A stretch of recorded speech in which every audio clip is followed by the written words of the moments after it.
શ્યામવિલા અપાર્ટમેન્ટની બાજુમાં નવા ફ્લેટ બની રહ્યા હોવાથી બિલ્ડર દ્વારા ખોદાણ કામ કરવામાં આવ્યું હતું।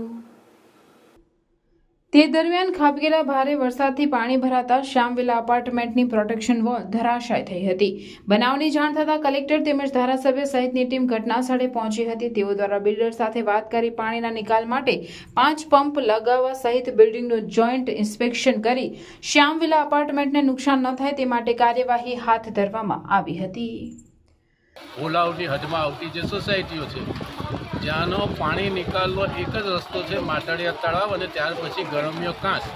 આ આખા કાંસ ઉપર આજે જિલ્લાના કલેક્ટરશ્રી, મામલતદારશ્રી, ટીડીઓ આ બધા આખી ટીમ એ ભરૂચમાંથી અને ભરૂચના આસપાસના ગામોમાંથી વરસાદનું જે પાણી નીકળે છે એ સ્મૂથ રીતે નર્મદા નદીમાં પહોંચે ત્યાં સુધી કાંસ ઉપર પણ દેખરેખ ચાલુ રહી છે। અહીંયા ઉમરાજ ગામમાં શિલ્પી એપાર્ટમેન્ટની બાજુમાં એક નવી સ્કીમ જે બનવા જઈ રહી હતી એની પ્રોટેક્શન વોલ ધરાશાયી થઈ છે।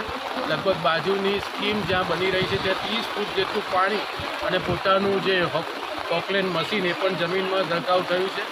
કારણે બાજુની બિલ્ડિંગવાળા રહીશો જે જરા ભયભીત છે। કલેક્ટર સાહેબ અને બાકીના બધા લોકોએ ધ્યાન આપ્યું છે।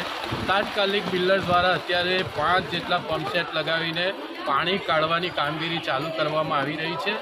બાજુમાંથી જ્યાં પાણીનો ફ્લો અહીંયા આવી રહ્યો છે ત્યાં અટકાવવા માટેના પણ પ્રયત્નો ચાલુ છે।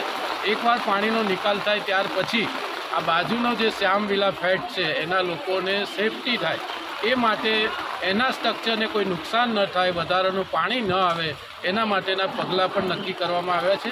બોડાના એન્જિનિયરો અને આ બિલ્ડર આ બંને ભેગા થઈને અત્યારે આ સ્ટ્રક્ચરની વિઝિટ પણ એકાદ કલાકમાં કરશે। જોઈન્ટ ઇન્સ્પેક્શન થશે, એ રેકર્ડ ઉપર લેવાશે અને ત્યાર પછી એક્શન નક્કી થશે અને એક્શનના આધારે બિલ્ડર આ બધું કામ જે નક્કી કરશે બોડાની ટીમ એ પ્રમાણેનું કામ પૂરું કરીને બાજુનું જે શ્યામવિલા એપાર્ટમેન્ટ છે એને કોઈ પ્રકારનું નુકસાન ન થાય તાત્કાલિક એ દિશામાં પ્રયત્નો થશે અને લાંબા ગાળાના પણ આ એપાર્ટમેન્ટને કંઈ નુકસાન ન થાય એ માટે આ જે પ્રોટેક્શન વોલ ધરાશાયી થઈ છે એ પણ બિલ્ડર પોતે બનાવી દેશે। આ પ્રકારનું પ્રાઇમરી નક્કી થયું છે। 2-3 દિવસ પછી સ્થિતિ સામાન્ય થાય પછી લાંબા ગાળાનું આયોજન આપણે હાલમાં કોઈ સ્થળાંતરની સ્થિતિ ખરી? ઇન્દિરાનગર જે આપણું એસટી ડેપોની બાજુમાં છે એને આખું ખાલી કરાવીને શિફ્ટ કરાવ્યું છે। એ સિવાય અત્યારે કોઈ સ્થળાંતર નથી।